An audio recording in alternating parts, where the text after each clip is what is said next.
ప్రభు గొప్ప నామానికి మహిమ కలుగును గాక. ఒకసారి అందరం కలిసి దేవుని గట్టిగా స్తోత్రం చెప్దామా?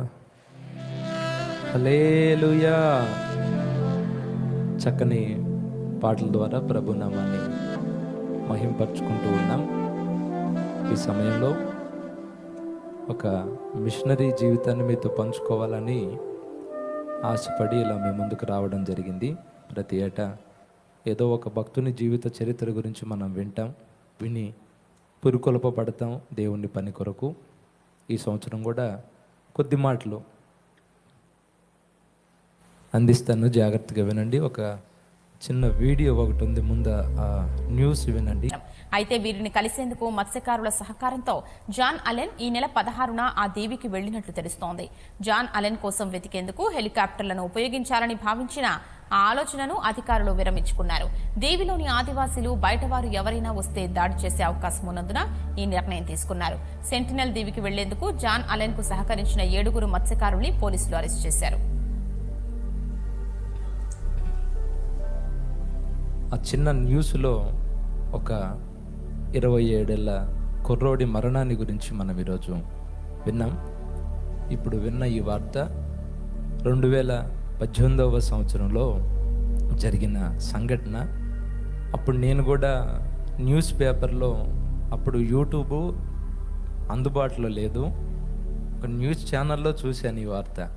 ఎవరో అమెరికాకి చెందిన క్రైస్తవ మిషనరీ భారతదేశాన్ని ప్రేమించి భారతదేశానికి సమీపంలో అండమాన్ నికోబార్ దీవులు ఉన్నాయి, అక్కడ ఆటవిక జాతి వాళ్ళు ఉన్నారు, వాళ్ళకు సువార్త ప్రకటించడానికి వచ్చి చనిపోయాడు అని చిన్న వార్త ఒకటి చదివి నేను అనుకున్నాను, ఈ కుర్రోడు ఎవరో పిచ్చోడ్లాగా ఉన్నాడు.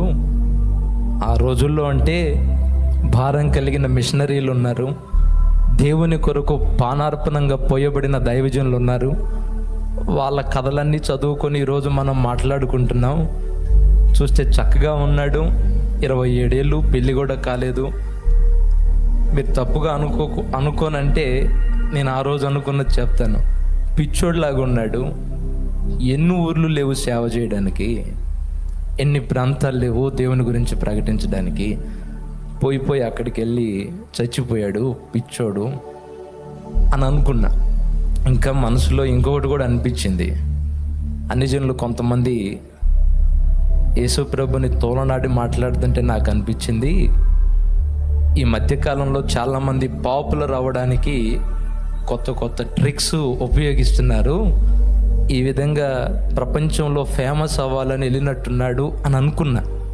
ఆ మధ్యకాలంలో ఎందుకో దేవుడు ఆ కుర్రోడి జీవితం అసలు పరిశీలిద్దాం, ఎందుకు ఇలా చేశాడు, అసలు ఏంటి కారణం, ఎక్కడో అమెరికాలో ఉన్నాడు మన భారతదేశానికి ఎందుకు వచ్చాడని ఒకరోజు రాత్రి అతని గురించి సెర్చ్ చేస్తే నాకు చాలా కన్నీళ్ళు వచ్చి మోకరించి, నన్ను క్షమించు ప్రభువా, ఈ కుర్రోడు గురించి తప్పుగా అనుకున్నాను అని కన్నీటితో ప్రార్థన చేసుకున్నా. నన్ను ఆశ్చర్యపరిచిన విషయాలు ఏంటని క్లుప్తంగా కొన్ని విషయాలు చెప్తాను. ఆ కుర్రోడిది అమెరికా, అతని వయసు 27 ఏళ్ళు, తల్లిదండ్రులు పుట్టుకతోనే క్రైస్తవులు, విశ్వాస కుటుంబంలో పుట్టి పెరిగినవాడు. ఆ తల్లిదండ్రులు ఆ కుర్రోడిని చాలా భక్తిగా పెంచారు. తనతో పాటు తోబుట్టువులు కొంతమంది ఉన్నారు, చక్కగా మందిరానికి వెళ్తారు. అయితే ఆ కుటుంబంలో ఈ కుర్రోడు సండే స్కూల్ టీంలో కలిసి ఆయా ప్రాంతాలకు వెళ్ళి సువార్త ప్రకటిస్తూ దేవుని నామాన్ని మహింపరిచేవాడు. దేవుని కొరకు భారం కలిగిన హృదయం కలిగి ఉన్నాడు. ఆ చిన్నతనం నుండి అతని టైంపాస్ ఏంటో తెలుసా? అతనికి ఏదైనా ఖాళీ దొరికితే ఏం చేస్తాడో తెలుసా?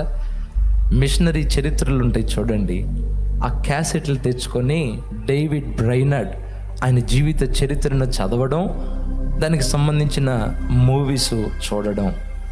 జిమ్ ఎలియట్ బృందం ఔకా జాతిని ప్రేమించి 5 వెళ్ళి అక్కడ పానార్పణంగా తమ ప్రాణాలు పెట్టారు. అలాంటి స్టోరీలు చదవడం చాలా ఇష్టపడుతూ ఉండేవాడు. తనతో ఉన్న స్నేహితుల ముందు కూడా ఒక గదిలోకి తీసుకెళ్ళి ఆ సినిమా పెట్టి చూద్దాం రండి అని వాళ్ళ చరిత్రను కొంతమంది సినిమాలు తీస్తే కూర్చొని చూస్తూ ఉండేవాడు. తనతో ఉన్న కుర్రోళ్ళు, ఎరా పిచ్చి పెట్టిందా ఏంటి, ఈ సినిమాలు ఏంటి, ఈ మిషనరీల బాధలు ఏంటి, ఎవడరా నువ్వు, మాకు బోరు కొడుతుంది, ఒక పాట లేదు, ఒక డైలాగ్ లేదు, ఒక జోక్ లేదు, ఏంటి పిచ్చి పిచ్చి పెడుతున్నావు అని వెళ్ళిపోయేవాళ్ళు. కానీ ఆ కుర్రోడు అలా జీవిత చరిత్రలు చదివి విని ఆత్మతో రేపబడ్డాడు. చిన్నతనం నుండి దేవుని కొరకు నేను కూడా పని చేయాలి, ఈ మిషనరీ లాగానే నా బ్రతుకు దేవుని కొరకు అంకితం చేయాలి, నేను కన్ను మూసేలోపు కొందరినైనా దేవుని కొరకు వెలిగించాలి అని ఆ చిన్నతనంలోనే భారాన్ని పెంచుకున్నాడండి. తనతో పాటు ఉన్న యువకులు ఈ లోక పోగొడల్లో మునిగి తేల్తా ఉంటే ఈ కుర్రోడు మాత్రం జాన్ ఎలెన్, ఏంటి అబ్బాయి పేరు, జాన్ అని పిలుద్దాంలే మనం, జాన్ ఎలెన్ దేవుని కొరకు రేపబడ్డాడు. సండే స్కూల్ బృందంలో దేవుని కొరకు వాడబడుతున్నాడు. పర్వతాలను ఎక్కుతూ ఉంటారు చూడండి, ఆ పోటీల్లో పాల్గొంటూ ఉండేవాడు.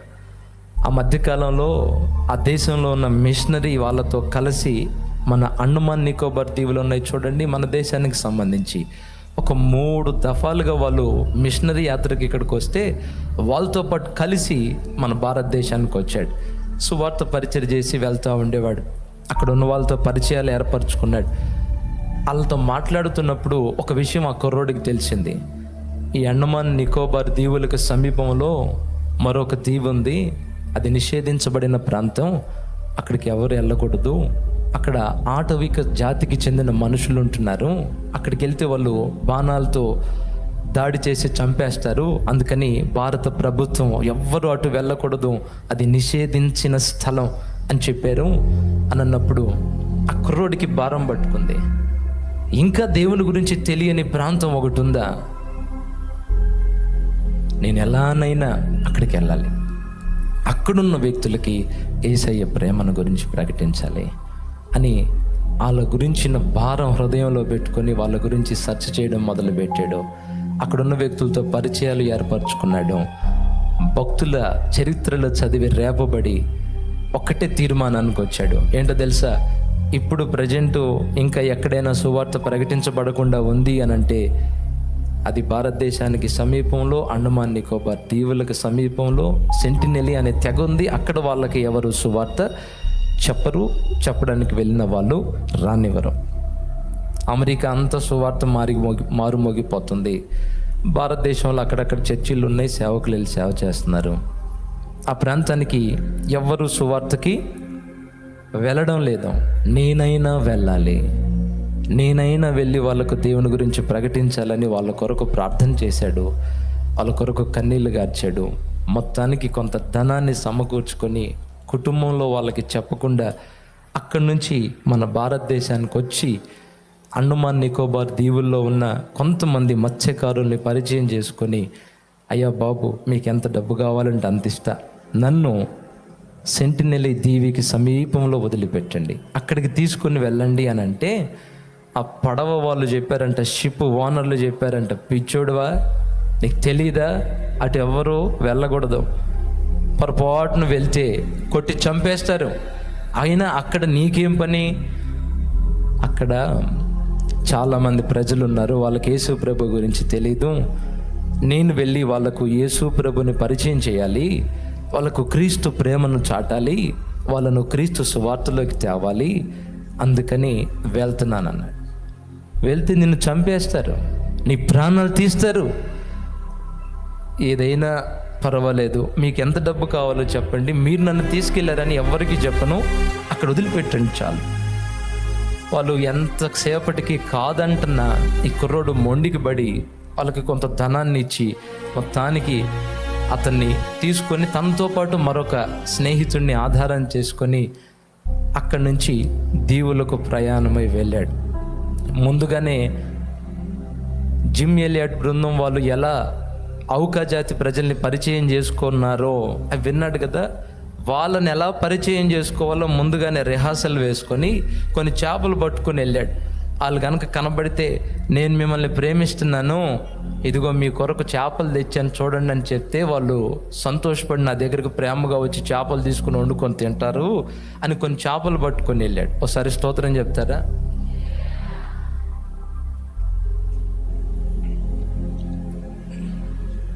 చేపలు తీసుకొని అక్కడికి వెళ్ళి బయలుదేరాడు. వాడు ప్రయాణం అయ్యింది.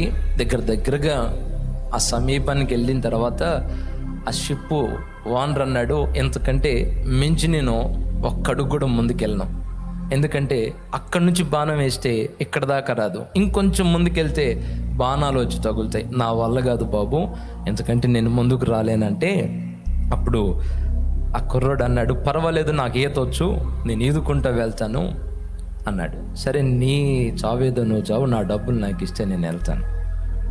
కాదు ఇక్కడే ఉండు, అలా వెళ్ళి వస్తాను, అవకాశం ఉంటే కలుద్దాం, కాసేపు ఉండు. సరే పో. మొత్తానికి ఆ చేపలు తీసుకొని ఒక బైబిల్ చేతితో పట్టుకొని నీళ్ళల్లోకి దూకి ఈతేసుకుంటూ వెళ్ళాడండి. 27 ఏళ్ళ కుర్రోడు దేవుణ్ణి ప్రకటించడానికి అమెరికా నుంచి భారతదేశానికి వచ్చాడు. ఈతేసుకుంటూ అక్కడికి వెళ్ళిన తర్వాత ఆ అడవుల్లో కాళ్ళు పెట్టాడు.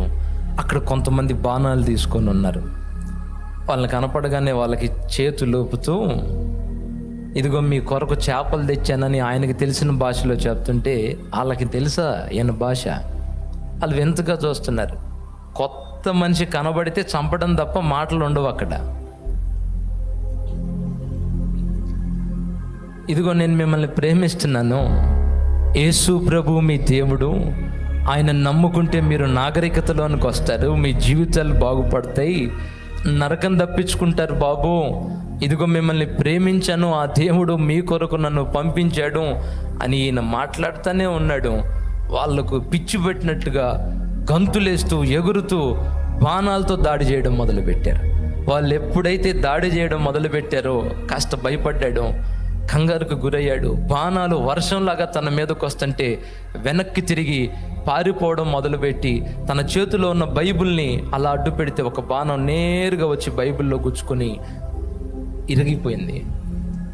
తన శరీరానికి కొన్ని బాణాలు గుచ్చుకున్నాయి. రక్తసిక్తమైన దేహంతో పరిగెత్తుకుంటా మరలా సముద్రం వైపు ఆ షిప్ దగ్గరికి వస్తున్నాడు. పరిగెత్తి ఒక పొదచాటున దాంకున్నాడు. వాళ్ళు కాసేపు వెతికి ఎక్కడో చచ్చినట్టున్నాడని వాళ్ళ దారిని వాళ్ళు పోతే, వాళ్ళు పోయిన తర్వాత పొదలో నుండి కుర్రోడు చిన్నగా బయటకు వచ్చి సముద్రం దగ్గర ఉన్న ఓడ దగ్గరికి వెళ్ళి చిన్నగా ఈతేసుకుంటూ వెళ్తున్నాడు. ఆ సముద్రంలో వెళ్తుంటే రక్తం నీళ్ళంతా రక్తం అయిపోతున్నాయి. ఆ లోపల ఉన్నాడు కంగారు పడిపోయాడు, షిప్లో ఉన్నాడు కంగారు పడిపోయి, ఉన్నాడో చచ్చిపోయాడో, కొనూపిరితో ఉన్నాడేమో, ఈతేసుకుంటూ వస్తున్నాడు కదా, దగ్గరికి వెళ్ళి ఒక తాడేసి అతన్ని పైకి లాగితే వాళ్ళంతా గాయాలైపోయి బాణాలు గుచ్చుకొని రక్తం కారుతాం. అరే పిచ్చోడా, ఎంత చక్కగా ఉన్నావు, మంచి భవిష్యత్తు, ఏంటి పిచ్చి పనులు, నేను చెప్తానే ఉన్నానుగా వినలేదు, చూడు వాళ్ళంతా గాయాలైపోయినాయి. ఇదేం కర్మరా బాబు నీకు, ఇదేం కర్మ, మా భారతదేశంలో ఉన్న వాళ్ళే వాళ్ళని పట్టించుకోరు, నీ జీవితాన్ని పాడు చేసుకున్నావుగా, ఇదే జరిగిద్దని చెప్పానుగా నీకు. అయ్యిందేదో అయ్యింది, దేవుడు దయ చూపాడు నిన్ను, మొత్తానికి ప్రాణాలతో బట్టగట్టి బయటకు వచ్చావు, ఇంక పద వెళ్దాం అంటే అప్పుడు ఆ కుర్రోడు అన్నాడంట, అన్నా నేను ప్రాణాలు కాపాడుకునే దానికి కాదు ఇక్కడికి వచ్చింది, ప్రాణాలు కాపాడుకునే దానికి కాదు వచ్చింది, మరలా వెనక్కి ఎందుకు వచ్చానంటే ఒక చిన్న పేపర్లో ఒక లెటర్ రాశాను, నువ్వు ఒడ్డుకి వెళ్ళిన తర్వాత నా ఫ్రెండ్ ఉంటాడు వాడికి పుస్తకం ఇవ్వు, కొన్ని మాటలు రాశాను నేను, వాడికి ఇస్తే వాడు మా అమ్మా నాన్నలకి ఆ ఉత్తరాన్ని చేరవేస్తాడు, ఇది నీకు ఇచ్చి వెళ్దామని వచ్చా, ఇంటికి వెళ్దామని కాదు. ఎప్పుడైతే తీర్మానం తీసుకున్నానో ఆ రోజే నా ప్రాణం బలిపీఠం మీద పెట్టేశా. క్రీస్తు కొరకు నేను చనిపోయాను, బ్రతుకుతుంది నేను కాదు, నేను సిలువలో ఎప్పుడో చనిపోయాను, జీవించుచున్నది యేసు. అడుగేశాను, ప్రాణం పోయినా పర్వాలేదు, వెళ్తా వస్తే దేవునికి స్తోత్రం, లేకపోతే ఈ లెటర్ వాళ్ళకి చేర్చు. ఆయన అన్నాడు, ఒరే పిచ్చోడా, మైండ్ పోయిందా నీకు, ఏంటి పిచ్చి పనులు, ఇంకా నీకు అర్థం కావట్లేదా, ఈసారి నువ్వు పోతే ప్రాణాలు పోతాయి, అర్థం కావట్లేదా, వెళ్ళిపోదాం, నీకు దండం పెడతాను బాబు, నన్ను వదిలే, ఈ ఒక్క లెటర్ దయచేసి నా ఫ్రెండ్కి ఇచ్చి వెళ్ళని ఆ లెటర్ అటు ఇచ్చాడు. వెళ్ళాడు, వాళ్ళు బాణాలతో కొట్టి చంపేశారు. శవం కూడా దొరకల. మన భారతదేశ ప్రభుత్వం హెలికాప్టర్లను పెట్టి వెతికిద్దామని చూసి వెతికి ఇంకెందుకులే, అయిపోయింది కానీ ఆయన వదిలేశారు. మొత్తానికి తన ఫ్రెండ్ ఆ లెటర్ తీసుకెళ్ళి వాళ్ళ తల్లిదండ్రులకి చేరవేస్తే ఓపెన్ చేసి వాళ్ళ తల్లిదండ్రులు చదువుతుంటే ఆ కుర్రోడు రాసిన మాటలు ఏంటో తెలుసా? అమ్మా నాన్న, నేను ఈ ఉత్తరం మీకు రాస్తున్నాను. మీరు ఈ ఉత్తరం చదివే లోపు నా ప్రాణం ఉంటుందో లేకదో కూడా నాకు తెలియదు. దాదాపు చనిపోయి ఉండొచ్చు. అయితే ఒక మాట, వాళ్ళకి ఎవరు సువార్త చెప్పేవాళ్ళు లేరు. అందరూ సిటీల్లో అన్ని వసతులు ఉన్న ప్రాంతాల్లో సేవ వెతుక్కుంటున్నారు. ఈ రోజుల్లో ప్రాణాలు దేవుని కొరకు అర్పించే వాళ్ళు ఎవరు ఉన్నారు? నేనైనా వెళ్ళకపోతే మరి ఆ దీవిలో ఉన్న ప్రజలకి యేసయ్య తెలిసేదెలా? యేసు ప్రేమ తెలిసేదెలా? అందుకని నేను వెళ్తున్నా, వచ్చాను, దాడి చేశారు. నేను చేసిన ఈ పని ప్రపంచానికి పిచ్చితనంగా అనిపించవచ్చు, నిజమే, నాకు అనిపించింది అట్లా. ఈ కాలంలో వీడెవడరా బాబు పాపులారిటీ కొరకు పిచ్చి పనులు చేసి ప్రాణం పోగొట్టుకున్నాడు అనుకున్నాయి. పిచ్చోడిని నేను, నాకు తెలియదు. అందులో రాస్తాడు, అమ్మా నాన్న వెళ్తున్నాను, వాళ్ళకి క్రీస్తు ప్రేమ తెలియడం ప్రాముఖ్యమైన విషయం. వాళ్ళ నాగరికతలోనికి రావాలి, నరకం తప్పించుకోవాలి. ఒకవేళ నా ప్రాణం పోయిందనుకో, మీరేం బాధపడమాకండి. ఒకవేళ నేను తిరిగి వస్తే మిమ్మల్ని ముఖాముఖిగా కలుసుకుంటా, లేదనుకో ఏం బాధ లేదు.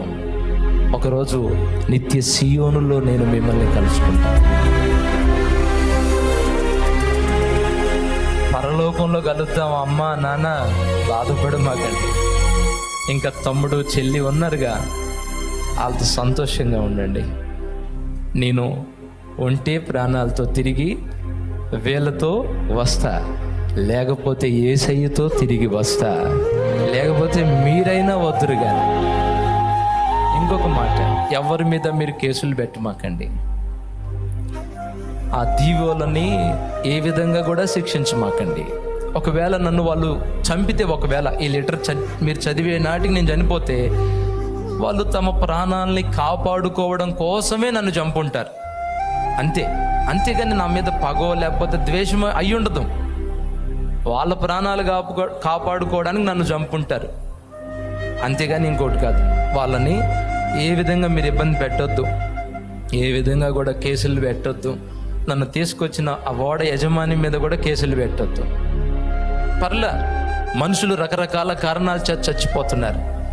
సినిమా రిలీజ్ అయితే ఆ హీరో నువ్వు ప్రార్థన చేసుకున్నావా అని అడిగే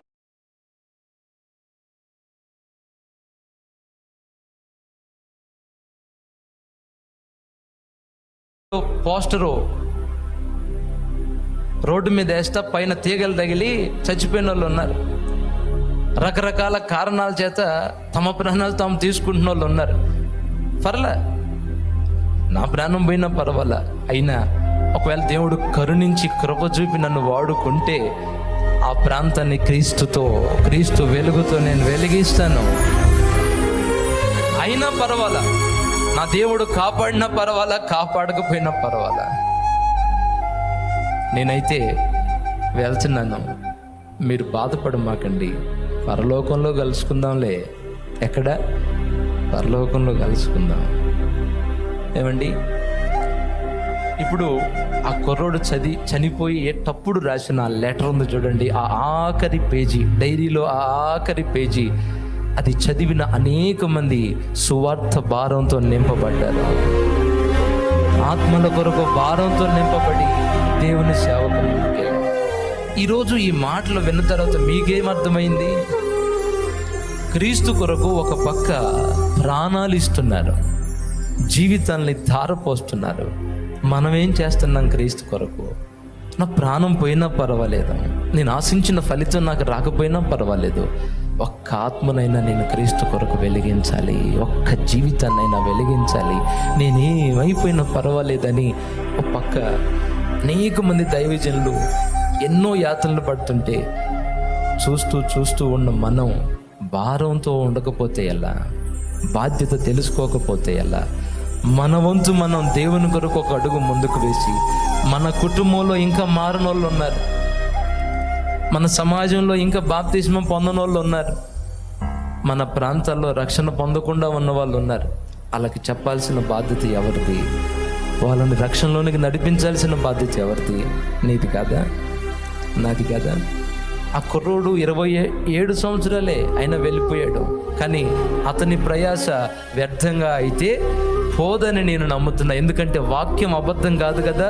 ప్రభువునందు మీ ప్రయాస వ్యర్థం కాదు, ప్రభువునందు మీ ప్రాణత్యాగం కూడా వ్యర్థం కాదు.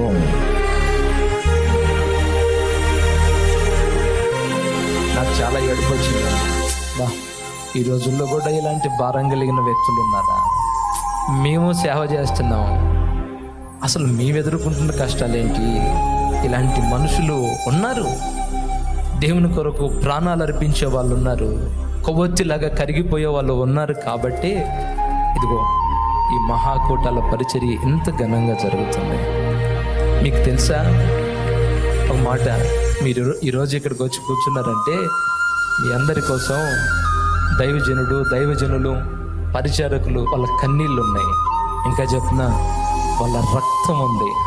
ఎంతోమంది పరిచారకులు రక్తసిక్తమైన వాళ్ళు ఉన్నారు, కాళ్ళు ఇరిగిన వాళ్ళు, చేతులు ఇరిగిన వాళ్ళు ఉన్నారు. మీరు ఈరోజు ఇక్కడ కూర్చున్నారనంటే వేల మంది బిడ్డలు కష్టపడి చేతులు కాళ్ళు ఎర్రగొట్టుకొని దేవుని కొరకు ముందుకు వస్తే ప్రశాంతంగా వచ్చి ఆరాధించుకుంటున్నాం మనం. ఈరోజు ఈ సంవత్సరం ఒక తీర్మానం చేద్దాం.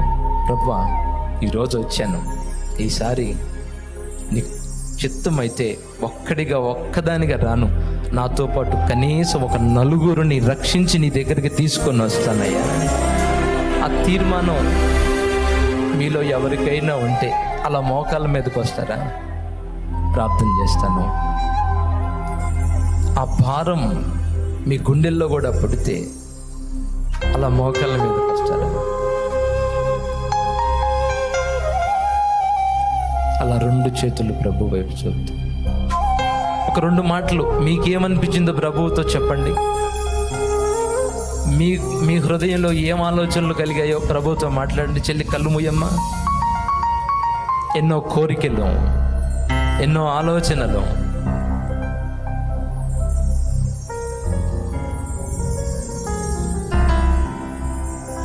మంచి అందమైన అమ్మాయిని చూసి పెళ్లి చేసుకోవాలి, మంచి ఉద్యోగం, మంచి బిల్డింగ్, మంచి కారు, హ్యాపీగా ఉండాలని గది కాదు ఆ కుర్రోడి కోరిక.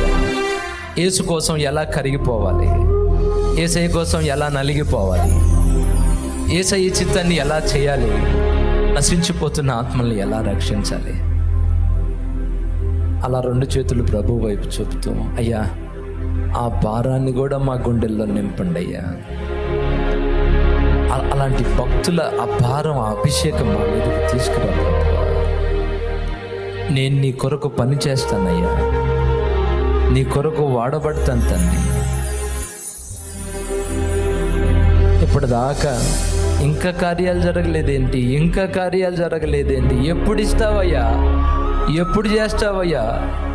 ఈ మాటలే, ఈ పోట్లాటలే కదా ప్రభువా నేను నీతో చేసింది. నువ్వేమిస్తావు, నువ్వు ఇంకా ఎందుకు ఇవ్వలేదు?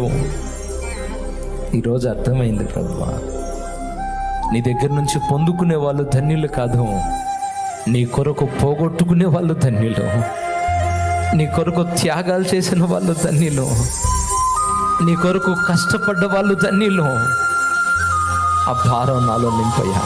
నా ఇంటి వారిని నేను రక్షించుకోవాలి ప్రభువా, నా సమాజాన్ని నేను రక్షించుకోవాలి ప్రభువా. నా గుండెల్లో భారాన్ని పెట్టయ్యా, నా హృదయంలో భారాన్ని పెట్టయ్యా. ఆత్మల కొరకు కన్నీళ్ళు నా గుండెల్లో నుంచి వచ్చేటట్టు చేయి ప్రభువా. భారం లేదయ్యా, బాధ లేదయ్యా.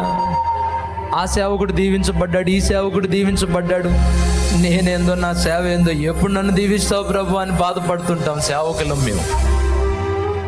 దేవుడు నవ్వుకుంటాడు. దేవుడు నవ్వుకుంటాడు. చెప్పేది మిషనరీ చరిత్రలో, సంఘానికి చెప్పేది త్యాగాలు, కన్నీళ్ళు, కష్టాలు, ఆశించేది ఇంకొకటి. ఒక్కొక్కసారి అలా అనిపిస్తుంటుంది, నా మట్టుకు మా జీవితంలో. కొంతమంది సేవకుల హృదయాలు,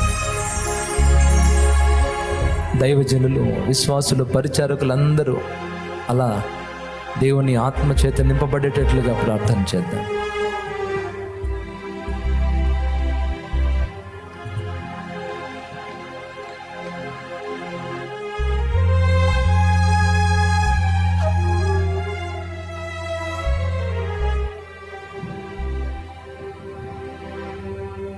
ప్రేమ కలిగిన తండ్రి, దయ కలిగిన దేవా, నీకు స్తోత్రాలు, వందనాలయ్యా.